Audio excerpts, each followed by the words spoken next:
Hi there, nice to see you again. At this time, I'd like to share about common mistakes in English. Now let's get started. First, menikah. People often say they're going to marry next month, or my parents married 20 years ago. Oke, apa yang salah di sini? Yang salah di sini adalah kata married. Sebagaimana kita ketahui bahwasanya married itu adalah sebuah adjective. Adjective itu digunakan untuk menjelaskan kata benda dan biasanya digunakan sebelum to be or before to be. For example, I'm married, she's married, he's married, something like that. Or we've been married for 5 years. Okay? Jadi lebih cenderung kata married itu digunakan untuk mengatakan status atau ya sebagaimana dia berfungsi sebagai kata benda. Jadi kalau kita mau mengatakan mereka akan menikah bulan depan atau orang tuaku menikah 20 tahun yang lalu, itu kata menikah di situ bukan mengacu kepada status ataupun kata sifat, tetapi di situ kata menikah mengacu kepada melangsungkan upacara pernikahan. Jadi di sini yang kita butuhkan seharusnya sebuah kata yang berfungsi sebagai kata kerja. Jadi kita nggak boleh menggunakan married. Jadi yang kita gunakan harusnya get married.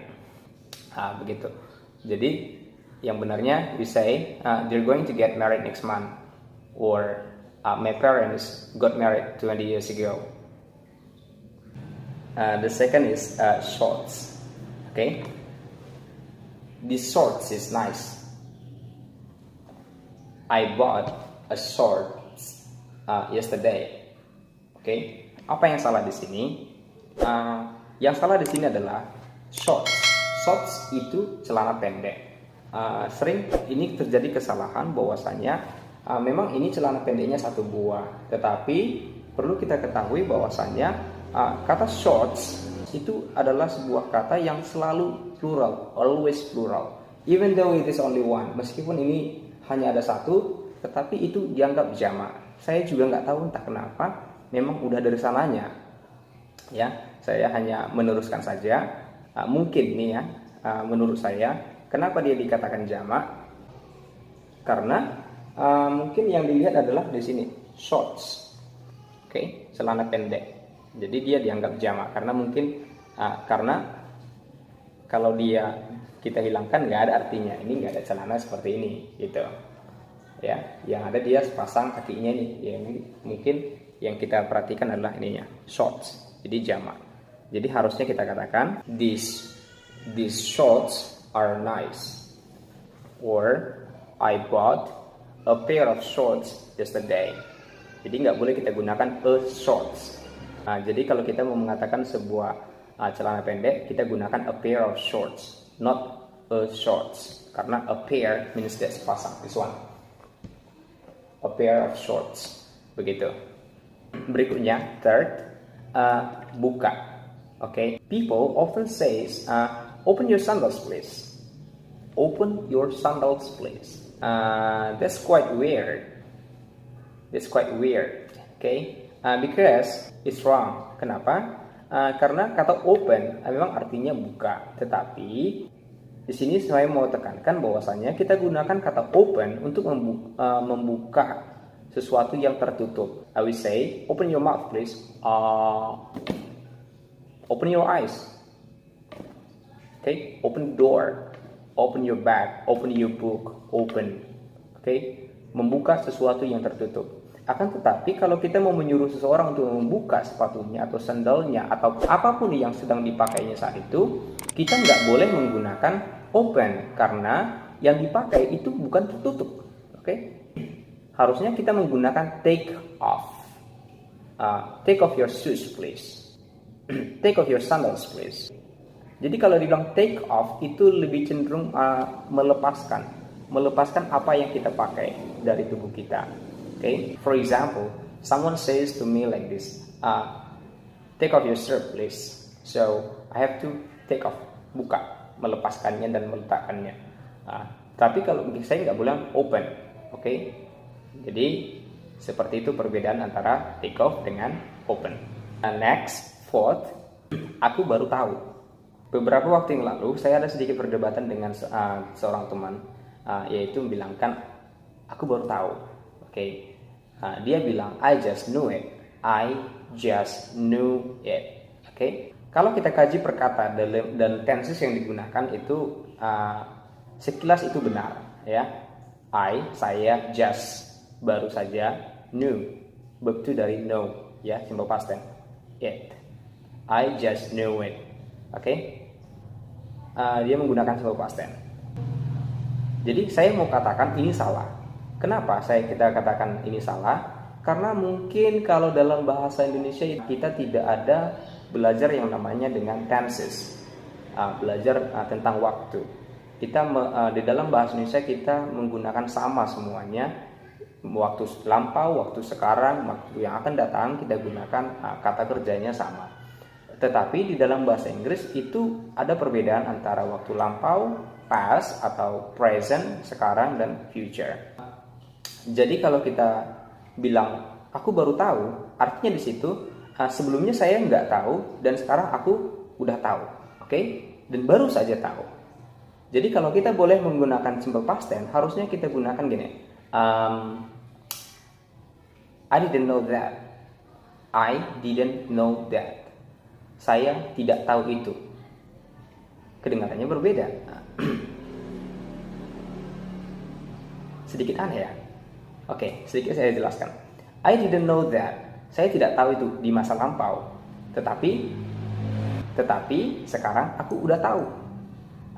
Maka kita gunakan I didn't know that. Or I just found out. I just found out. Menggunakan present perfect. Oke? I just found out. Aku baru saja mengetahuinya. Begitu, harusnya seperti itu.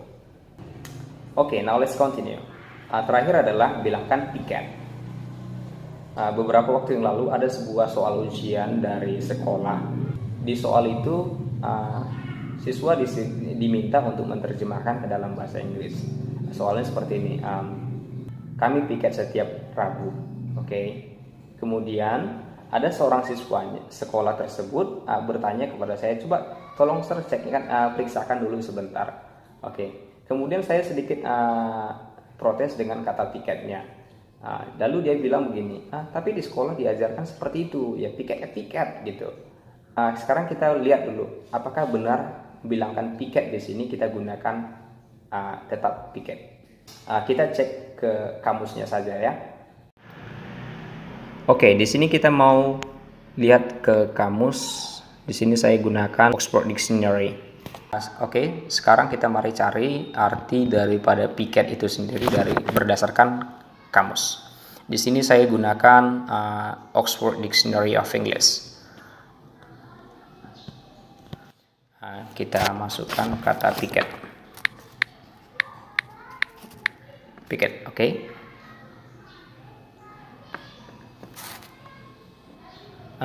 Piket di sini yang mau kita cari, ya kita lihat meaningnya. Ya, pertama dia bisa berfungsi sebagai noun. Noun itu adalah kata benda. Di sini dikatakan a person or group of people who stand outside a workplace or other venue as a protest or to try to persuade others not to enter during a strike. Seseorang atau sekelompok orang yang berdiri di depan sebuah tempat kerja atau gedung untuk memprotes atau membujuk suatu hal. Jadi piket itu bisa diartikan jadi seperti demonstran gitu ya. Seperti contohnya di sini dikatakan a blockade of a workplace or other venue staged by a picket. Begitu. Oke, coba kita lihat dulu ke meaning berikutnya. Kita lihat fungsinya sebagai verb atau kata kerja. Di sini dikatakan artinya act as a picket outside, bertindak sebagai seorang demonstran di luar. Artinya di sini mendemon gitu ya. Mendemon a workplace or other venue, mendemon sebuah tempat kerja atau gedung lainnya. Jadi piket itu nggak boleh kita terjemahkan secara langsung, begitu. Itu tadi meaning daripada piket berdasarkan Oxford Dictionary. Sekarang baru kita telaah sedikit tentang arti kata daripada sebuah piket. Piket, kalau menurut saya piket itu adalah sebuah tanggung jawab. Kalau dia yang berbicara piket adalah seorang pelajar, kami piket, berarti dia tanggung jawabnya adalah membersihkan kelas. Oke. Kalau dia guru, berarti dia guru yang piket, berarti dia bertanggung jawab untuk segala sesuatu yang terjadi pada hari itu di sekolah. Misalnya ada siswa yang sakit, dia tanggung jawab. Atau ada yang mau pulang, ada siswa yang terlambat, oke. Begitu. Kalau dia berprofesi sebagai seorang polisi, kalau dia piket berarti dia harus standby di kantor, gitu ya. Piket itu adalah kewajiban ataupun tanggung jawab yang harus dilakukan oleh setiap profesi. Jadi bagaimana kita membilangkan piket di sini? Oke. Now let's check the dictionary. Kita lihat di kamusnya dulu yuk. Sekarang kita lihat dulu piket. Jadi membilangkan piket. Piket itu tadi saya bilang adalah kewajiban ataupun tanggung jawab. Kewajiban atau tanggung jawab itu adalah duty. Di sini penjelasan kata duty itu sendiri dikatakan a moral or legal obligation, a responsibility. Okay? A moral or legal obligation, sebuah moral ataupun kewajiban yang legal ataupun sebuah responsibility, tanggung jawab. Sekarang kita lihat ke makna yang nomor 2, often duties. Okay? Digunakan often duties itu adalah bentuk jamaknya. A task or action that one is required to perform as part of one's job. Sebuah tugas ataupun tindakan yang dibutuhkan dari seseorang untuk dilakukan sebagai bagian daripada pekerjaan.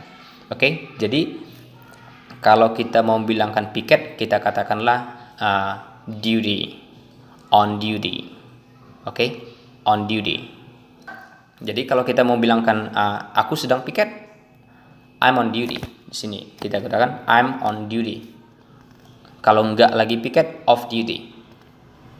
Oke, semoga video ini bermanfaat. Silakan like dan subscribe dan share buat teman-temanmu agar supaya lebih banyak yang tahu akan hal ini. Thank you.